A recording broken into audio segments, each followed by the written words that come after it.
En Brasil dan un golpe, en Paraguay dan un golpe y tú pones un golpe acá. Puede ser, no, Bueno, por favor, retírese que yo voy a pasar. por favor, no puedo. Permiso, por favor, me va a pasar.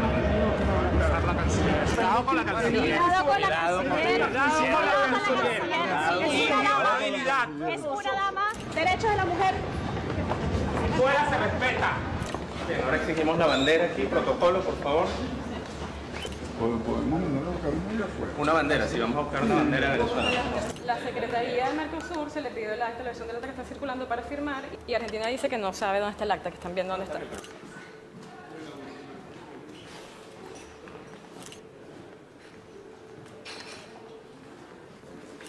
¿Puede dejar las medialunas?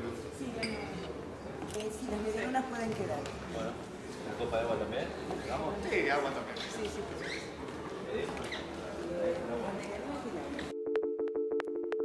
¿Es que América vuelve a ser un gran dolor? Esto es lo que nos preguntamos frente a las imágenes que acabamos de compartir con ustedes. Lo padecido por la canciller venezolana Delcy Rodríguez frente al autoritarismo y a la actitud despreciativa del gobierno neoliberal de Mauricio Macri. El destrato y la agresión fueron el eje de la conducta del gobierno argentino para impedir el acceso de Delcy Rodríguez a donde le corresponde, a su país, a Venezuela. Lo cierto es que el gobierno argentino ha cumplido solamente 2 de sus promesas. Ha sido una de las campañas más mentirosas que jamás se haya uno podido imaginar. Pero había algunas promesas que sí cumplieron, que iban a quitarle impuestos a los ricos, y lo hicieron vía la eliminación de retenciones, y que iban a atacar duramente a Venezuela, que es una forma de ir contra la región, contra lo que nos hemos permitido llamar grandiosamente la patria grande. Esto que ha pasado entre los gobiernos de Argentina y Venezuela tiene un solo responsable, que es el gobierno de Argentina, en sociedad y en complicidad con Brasil, con Paraguay y lamentablemente a último momento con Uruguay, que pareció que iba a tomar un camino distinto, pero está imposibilitado de hacerlo entre esos 2 gigantes que lo rodean como son Argentina y Brasil. Responsabilidad política de los 4 países y de ejecución de esta perversa acción frente a Delcy Rodríguez, la canciller de Venezuela, estrictamente del gobierno argentino. Y Brasil, Víctor Hugo, está avanzando en territorios muy peligrosos para el pueblo brasileño y también para la región. Vamos a ver un informe de TVT realizando una entrevista a Sergio Gabrieli, el expresidente de Petrobras, que habla de cómo ya hay intereses a favor de la privatización de Petrobras, ¿no? Y tal vez de su vaciamiento en manos de empresas extranjeras. Era um projeto que pegava os recursos gerados pelo petróleo, colocava num fundo social que iria financiar a educação e a saúde brasileira, basicamente a educação brasileira.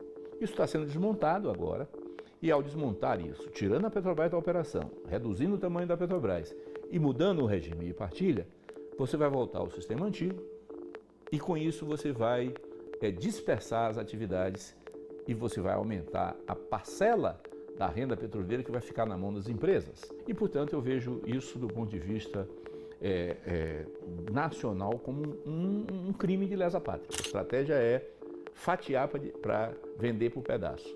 Então, a Petrobras está querendo vender a parte de postos de gasolina, que é a BR Distribuidora, está querendo vender a parte de navios, que é a Transpetro, está querendo vender a participação dela na petroquímica, está querendo vender os gasodutos que ela tem, está querendo vender os terminais que ela tem, está querendo vender as termoelétricas que ela tem. Então, a ideia, me parece, da privatização da Petrobras é vender pedaços da Petrobras, fatiar a Petrobras e vender, o que eu acho um erro, porque a Petrobras é muito mais forte e integrada do que ela só focada na produção do pré-sal. A Operação Lava Jato está sendo uma operação que ela está tendo um conjunto de efeitos negativos sobre a parte boa das empresas em função de um câncer em pequenas partes dessas empresas. Ela foca hoje principalmente na cadeia de fornecedores. A Petrobras diretamente ela é uma vítima, ela não é criadora dos problemas do Lava Jato, ela é vítima das ações feitas por alguns funcionários que roubaram a companhia, funcionários de carreira de muitos anos da companhia, que acabaram roubando há muito tempo a companhia. juntamente com alguns empreiteiros que fizeram um esquema de roubo da companhia. A Petrobras não é uma empresa que esteja quebrada, nem é um antro de corrupção. A Petrobras, ao contrário, é uma empresa eficiente, a empresa é uma empresa que está crescendo a produção, agora em junho cresceu 8%, no segundo semestre cresceu 8% em relação ao primeiro trimestre de produção. A Petrobras está produzindo, cresceu de janeiro para cá de petróleo de 2 milhões de barris para 2 milhões e 200 mil barris, o que é 10% de crescimento em 6 meses, é um extraordinário crescimento nas empresas de petróleo. E ela tem todas as condições de, superando a crise financeira de curto prazo, deslanchar, porque não tem nenhuma empresa hoje nas condições da Petrobras de ter um mercado interno de consumo grande como o Brasil é e uma capacidade de produção no Brasil como o pré-sal é. Brasil, que hace pocos años se ufanaba, y tenía razón, de haber incluido a millones de personas que habían empezado a necesitar dientes. Porque, ¿para qué dientes en el tipo de alimentación de los más pobres antes de la llegada de Lula? No hacían falta, pero con Lula la vida cambió de tal manera para 60, 70 millones de personas que muchas cosas se hicieron necesarias. Pero ahora Brasil es esto que acabamos de ver, el deseo de entregar Petrobras poco a poco a los intereses privados, que son los de ellos mismos, y el Brasil del ajuste, el que le dice al sufrido pueblo brasileño que por 20 años va a haber ajustes, que no se hagan muchas ilusiones con aquello de la salud y de la educación y de la cultura. No podemos. Por 20 años el país va a clausurar las ilusiones de crecimiento en los valores más importantes de una nación que pueda sentirse orgullosa de sí misma. Víctor Hugo, seguimos con Brasil en esto que comentabas. Podemos decir que los años 90 son años privatizadores, empresas siderúrgicas, petroquímicas, etcétera. El gobierno del PT generó un intento de estatización con todas las complejidades que eso implicó, pero 2016 viene con el regreso, no solo del intento de privatizador de Petrobras, sino también de Electrobras, y también se anunció la privatización de 34 empresas estatales. 34 empresas estatales van a ser privatizadas por el gobierno de Michel Temer. Vamos a compartir, si te parece, además con todos los amigos y amigas de Latinoamérica, una entrevista con Yuka Ferreira. Yuka Ferreira, el ex ministro de Cultura de Lula y de Dilma, que habla de un tema clave: las confrontaciones que recibió Lula para frenar la estatización de recursos bolivianos.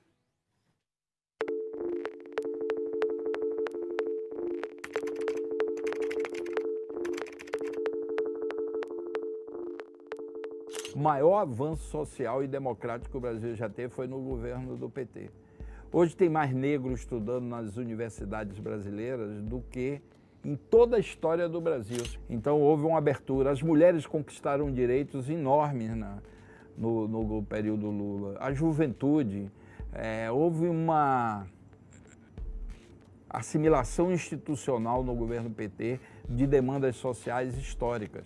A redução da desigualdade, o fortalecimento da representação dentro das estruturas governamentais através de conselhos.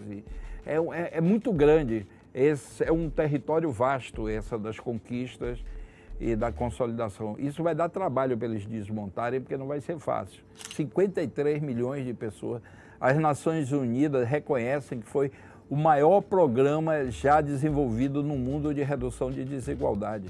Minha Casa Minha Vida, Bolsa Família, valorização do salário mínimo. O Brasil passou a ter esperança, a pensar no futuro. Também acho que um mérito do PT, do governo do Lula e que Dilma deu continuidade, um fortalecimento da soberania brasileira.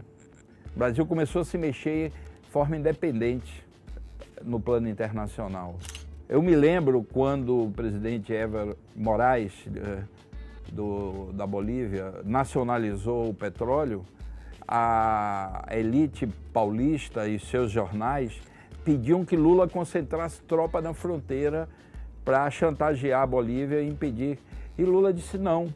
Se nós criamos a Petrobras em cima de uma lei de monopólio do petróleo, por que os bolivianos não têm direito? O erro foi a empresa estatal brasileira ter entrado na Bolívia e se comportado como as multinacionais do petróleo.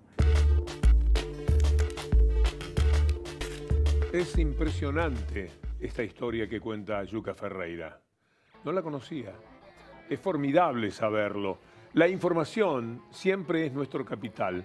Ténganlo en cuenta en todos los momentos.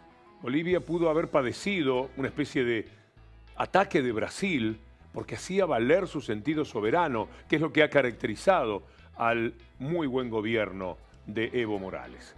Hablando de Bolivia, es bueno poder compartir con Daniel Ramírez Mejía este informe que nos viene desde ese país. Estimados conciudadanos, la patria se nos está muriendo. En 1985 se inicia el periodo neoliberal en Bolivia con la dictación del 21060. Tenemos que llegar hasta la paz, compañeros. No importa si es caminando, en una gran marcha que simbolice nuestra lucha. Una marcha, compañeros, por la vida de los mineros. 1985 marca un periodo importante en la historia de Bolivia. Tiene que ver con la implementación del proceso neoliberal. Con ello, la enajenación de los recursos naturales y la privatización de las empresas estratégicas. A partir de 1990 hay un intenso debate sobre las privatizaciones en Bolivia. En junio de 1991 se dicta el Decreto Supremo 22.836 que establece la privatización de 60 empresas pertenecientes a las corporaciones regionales de desarrollo. Pero además de ese decreto supremo y las 60 empresas a enajenarse, los privatizadores buscaron enajenar todas las empresas públicas.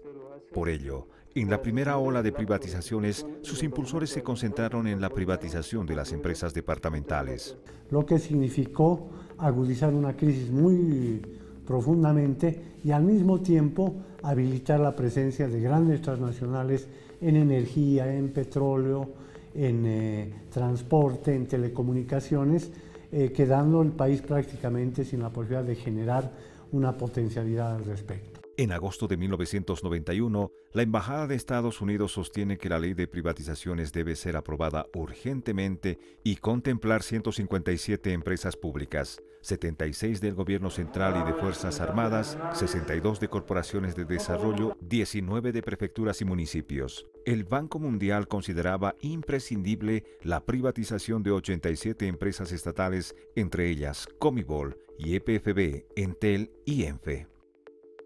Gobernantes de entonces prometen privatizar todas las empresas públicas. La segunda ola de privatizaciones 1993-1997 comienza con el proceso denominado capitalización de ENDE, ENFE y EPFB, Entel y LAV. ¿Y qué nos tienen los gobiernos? El gas, el petróleo sigue siendo de los bolivianos cuando está bajo la tierra. Claro, cuando está bajo la tierra no tenía ningún costo. Eran los bolivianos. Y cuando sale de la tierra, ya no eran los bolivianos. Ahí inventaron el término de en boca de pozo. La tercera ola, 1997-2000, continúa la privatización iniciada en las gestiones anteriores. Se privatizan servicios básicos como el agua. El periodo de las privatizaciones en Bolivia reprodujeron mayor pobreza en los sectores sociales de nuestro país. Con ello las contradicciones llegaron. En 2001 se produjo la guerra del agua y en 2003 la guerra por el gas. Se acabó el saqueo de los recursos naturales por parte de las empresas petroleras internacionales. La nacionalización de los hidrocarburos y reestatización de la mina de estaño de Guanuni en 2006 y del complejo metalúrgico Pinto que estaba en manos de la subsidiaria suiza Glencore en 2007. La pobreza ha bajado de alrededor del 60% a menos del 40% y la extrema pobreza ha bajado de 40 al 18%. Creo que son datos importantes que además se articulan con la dotación de servicios básicos a gran parte de la población. Yo creo que la población sabe todas las dificultades que hemos tenido para romper esa inercia. Y en la actualidad ya tenemos inclusive en los proyectos actuales una inversión de más de 1.900 millones de dólares y casi más de 7.700 trabajadores que pueden dar fe de que esas plantas han sido construidas con mano de obra boliviana. Yo creo que la población identifica y se da cuenta de que hemos iniciado con la industrialización. Paralelo a la nacionalización, el gobierno impulsa la industrialización de los recursos naturales como el litio, gas, entre otros, además de crear empresas en los rubros de alimentos, tecnología y servicios. La nacionalización es una medida estratégica para la recuperación de la renta nacional y evitar que los recursos millonarios que producen los recursos naturales pasen a manos de las transnacionales y queden en manos de los países en la posibilidad de su redistribución. En ese marco, en los siguientes años, se intenta profundizar los procesos de industrialización en nuestro país. Soy Daniel Ramírez Mejía, Bolivia TV. Esto es Crónica de América. Víctor Hugo, el neoliberalismo causó estragos en Bolivia. Recordá que los presidentes tenían acento extranjero, ¿no? El gobierno de Evo Morales realmente generó una revolución plurinacional, dándole entidad a todo ese colorido político precolombino, te diría, que hay en Bolivia. Nacionalización de reservas de gas. Entel, la telefonía, SABSA, los servicios aéreos, YPFB Chaco, creación de empresa nacional de electricidad y la reforma constitucional. Todo eso hizo Bolivia. Tuvo que luchar Evo con los enemigos de adentro, que siempre son muy poderosos, muy taimados, pero también los enemigos de afuera. Sigo pensando, enganchado con la anécdota que contó el exministro de Cultura, Juca Ferreira. Ese pedido del establishment brasileño de que pusieran las tropas de Brasil en la frontera de Bolivia para intimidarlo y que Bolivia no diera lugar a ese paso soberano. Ciertamente es increíble. Pero nos estamos despidiendo, Cintia. Sí, nos estamos despidiendo. Recordemos, esta argamasa, esta puja por la agenda popular, la hacemos entre todos a través de nuestras redes sociales. El hashtag es América. Desde la Argentina, que es un espejo que adelanta con respecto a lo que hace el neoliberalismo. Hoy hemos querido hablar de lo privado y lo estatal, pero sobre todo de cómo de inmediato el neoliberalismo empieza a dar pasos, ya sucede en la Argentina, ya pasa en Brasil, hacia quitarle al Estado muy barato todo aquello que siendo del Estado es nuestro, es de todos, pero que cuando es privado es de sus pocos dueños, de los dueños que terminan siéndolo también de los países y del mundo. Esta es nuestra pelea. La seguimos la próxima semana en Crónica de América. Hasta entonces.